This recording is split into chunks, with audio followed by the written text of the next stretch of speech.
मैं अजय सर आप सभी विद्यार्थियों के समक्ष फिर से एमवीवीआई क्वेश्चन लेकर के उपस्थित हूँ।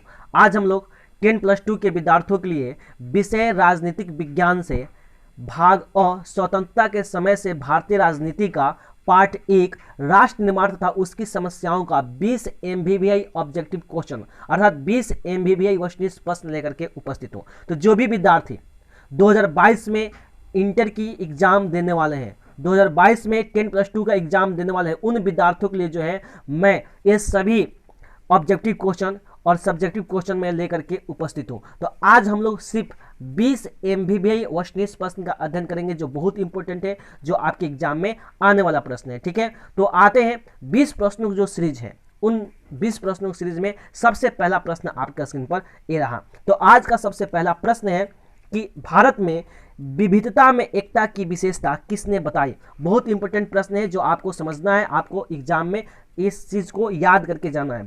ठीक है, यह प्रश्न कई बार आपके एग्जाम में पूछा गया है। तो सबसे पहला प्रश्न क्या है, भारत में विविधता में एकता की विशेषता किसने बताई।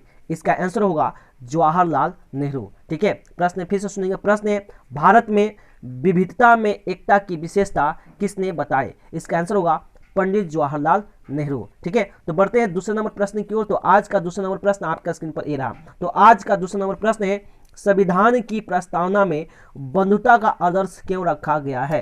प्रश्न फिर से सुनेंगे। प्रश्न है संविधान की प्रस्तावना में बंधुता का आदर्श क्यों रखा गया है। इसका आंसर होगा राष्ट्रीय एकता हेतु। इसका आंसर हमने क्या बताया, राष्ट्रीय एकता हेतु।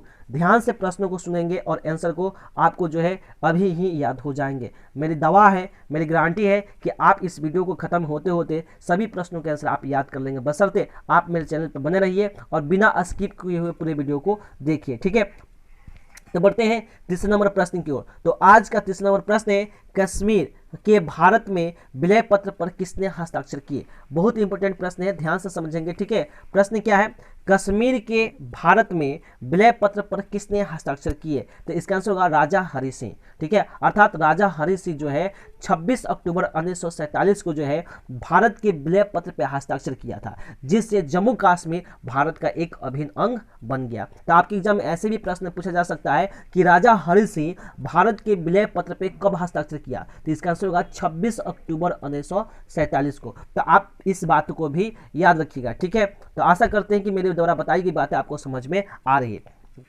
तो बढ़ते हैं चौथे नंबर प्रश्न की ओर। तो आज का चौथा नंबर प्रश्न आपके स्क्रीन पर ये रहा।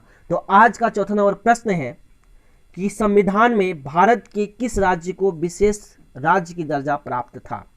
ठीक है, प्रश्न फिर से सुनिएगा। प्रश्न है संविधान में भारत के किस राज्य को विशेष राज्य का दर्जा प्राप्त था।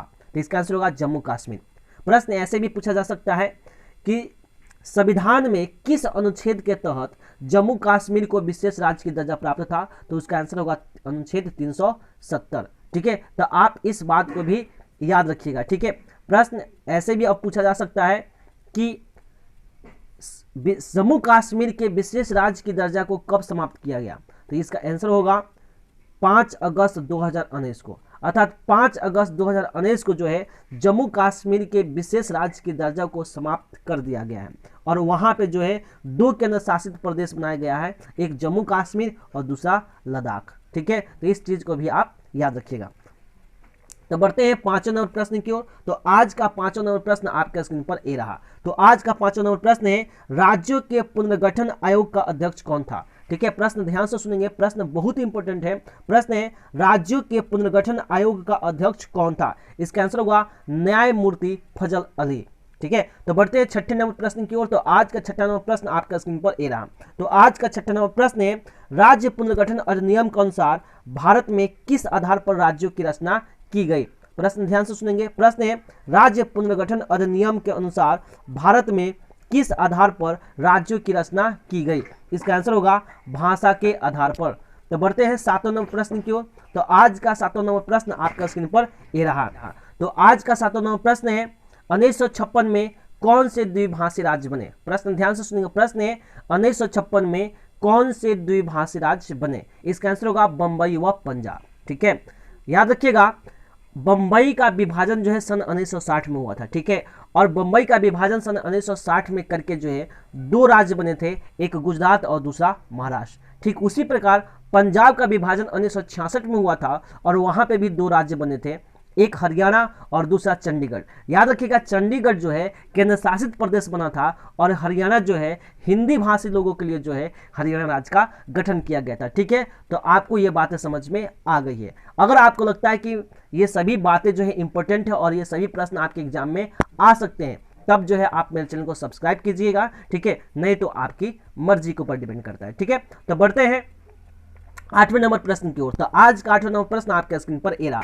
तो आज का 8वां नंबर प्रश्न है, संविधान ने किस भाषा को राजभाषा का दर्जा दिया है? प्रश्न ध्यान से सुनेंगे, संविधान ने किस भाषा को राजभाषा का दर्जा दिया है? तो इसका आंसर होगा हिंदी। ठीक है, तो बढ़ते हैं 9वें नंबर प्रश्न की ओर। तो आज का 9वां नंबर प्रश्न है, भाषाई आधार पर सबसे पहले किस राज्य की रचना की गई?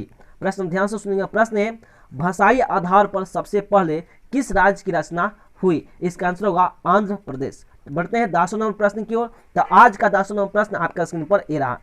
तो आज का 10वां नंबर प्रश्न है, भाषा को नहीं बल्कि सामरिक महत्व के तत्वों को देखते हुए सबसे पहले किस राज्य की रचना की गई? प्रश्न ध्यान से सुनेंगे, प्रश्न है भाषा को नहीं बल्कि सामरिक महत्व के तत्व को देखते हुए सबसे पहले किस राज्य की रचना हुई? इसका आंसर होगा नागालैंड। ठीक है, तो बढ़ते हैं अगले नंबर प्रश्न की ओर, तो 11वें नंबर प्रश्न की ओर। तो आज का 11वां नंबर प्रश्न है, गोवा भारत संघ का राज्य किस वर्ष बना? प्रश्न ध्यान से सुनेंगे, प्रश्न है गोवा भारत संघ का राज्य किस वर्ष बना? इसका आंसर होगा 1987 में। ठीक है, तो बढ़ते हैं 12वें नंबर प्रश्न की ओर। तो आज का 12वां नंबर प्रश्न आपके स्क्रीन पर ए रहा। तो आज का 12वां नंबर प्रश्न है, भारत में लौह पुरुष के नाम से कौन जाने जाते हैं? प्रश्न ध्यान से सुनेंगे, प्रश्न है भारत में लौह पुरुष के नाम से कौन जाने जाते हैं? इसका आंसर होगा सरदार वल्लभ भाई पटेल।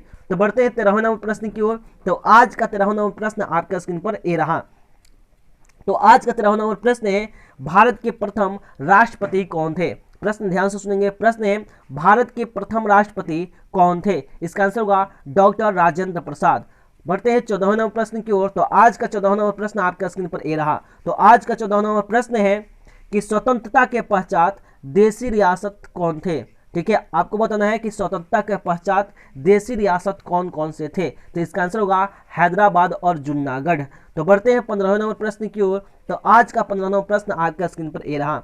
तो आज का 15वां नंबर प्रश्न है, भारत का अंतिम भारतीय गवर्नर जनरल कौन था? प्रश्न ध्यान से सुनेंगे, प्रश्न है भारत का अंतिम भारतीय गवर्नर जनरल कौन था? इसका आंसर होगा सी राजगोपालाचारी। तो बढ़ते हैं 16वें नंबर प्रश्न की ओर। तो आज का 16वां नंबर प्रश्न है, गोवा दमन एवं दीव में से किस यूरोपीय राज्य का उपनिवेश था? प्रश्न ध्यान से सुनेंगे, प्रश्न है गोवा दमन एवं दीव में से किस यूरोपीय राज्य का उपनिवेश था? तो इसका आंसर होगा पुर्तगाल। ठीक है, तो बढ़ते हैं 17वें नंबर प्रश्न की ओर। तो आज का 17वां नंबर प्रश्न है, देश के विभाजन से कौन कौन से राज्य प्रभावित हुए थे? प्रश्न ध्यान से सुनेंगे, प्रश्न है देश के विभाजन से कौन कौन से राज्य प्रभावित हुए थे? तो इसका आंसर होगा पंजाब एवं बंगाल। ठीक है, प्रश्न ध्यान से सुनेंगे, प्रश्न फिर से हम दोहरा देते हैं, प्रश्न है देश के विभाजन से कौन कौन से राज्य प्रभावित हुए थे? इसका आंसर होगा पंजाब व बंगाल। ठीक है, तो बढ़ते हैं 18वें नंबर प्रश्न की ओर। तो आज का 18वां नंबर प्रश्न आपका स्क्रीन पर ए रहा। तो आज का 18वां नंबर प्रश्न है, किसने द्विराष्ट्र सिद्धांत का प्रतिपादन किया था? प्रश्न फिर से सुनेंगे, प्रश्न है किसने द्विराष्ट्र सिद्धांत का प्रतिपादन किया था? इसका आंसर होगा मोहम्मद अली जिन्ना। ठीक है, तो बढ़ते हैं 19वें नंबर प्रश्न की ओर। तो आज का 19वां नंबर प्रश्न आपका स्क्रीन पर ए रहा। तो आज का 19वां नंबर प्रश्न है, किस देश ने सुरक्षा परिषद में सर्वाधिक बार निषेधाधिकार का प्रयोग किया? तो इसका आंसर होगा रूस। प्रश्न फिर से पढ़ देते हैं, प्रश्न है किस देश ने सुरक्षा परिषद में सर्वाधिक बार निषेधाधिकार का प्रयोग किया? इसका आंसर होगा रूस। तो बढ़ते हैं आज की जो 20 प्रश्नों का जो सीरीज है, उस 20 प्रश्नों की सीरीज में सबसे अंतिम प्रश्न आपके स्क्रीन पर ये रहा। तो सबसे अंतिम प्रश्न है, ताशकंद समझौता पर कब हस्ताक्षर किए गए? ठीक है, प्रश्न फिर से सुनेंगे, प्रश्न है ताशकंद समझौता पर कब हस्ताक्षर हुए थे? तो इसका आंसर होगा 1966 में। ठीक है, प्रश्न समझ में आ गया?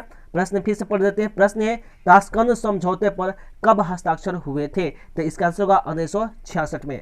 तो अगर मेरे द्वारा बताई गई यह 20 प्रश्नों की जो सीरीज थी, यह अगर आपको समझ में आ गया है और आपको लगता है कि ये प्रश्न आपके एग्जाम में आ सकते हैं और आपके एग्जाम के लिए बहुत इंपॉर्टेंट है, तब जो है आप मेरे चैनल को सब्सक्राइब करें, वीडियो को लाइक करें और बेल आइकन को जरूर दबाएं। साथ इस वीडियो को शेयर करें ताकि आपके मित्र, आपके दोस्त, आपके सहपाठी भी क्या करें, इससे फायदा उठा सकें। ठीक है, इसी के साथ बिहार बोर्ड के और देश के जितने भी विद्यार्थी हैं, जितने भी मित्र हैं, वह सभी मित्रों को, सभी दोस्तों को मेरी तरफ से बेस्ट ऑफ लक। जय हिंद, जय भारत।